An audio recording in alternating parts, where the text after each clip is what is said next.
Matina zwa zwino kha relivhiwe kha Vhupfiwa ha vhadzulapo malugana na fhungo ḽeneli ḽa u tsimuwa muḓagasi uri vhone vha ri mini nga thaidzo yeneyi.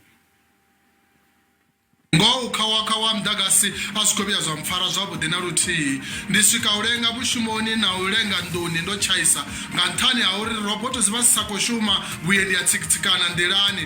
Wa muḓagasi zwi khou vhavhesa nga maanḓa ngauri tshiṅwe na tshiṅwe ri vha ri khou shumisa woneyo muḓagasi.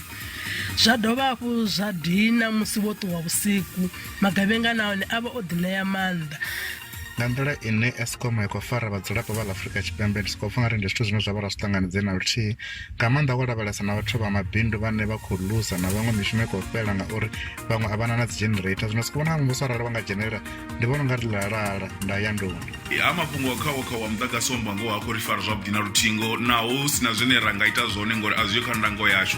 Ha mafhungo uri muḓagasi u ṱuwe nga 5 u vhuye nga 7 u tshi vhuya nga 7 u tsime u funge u khou ri fhisela zwithu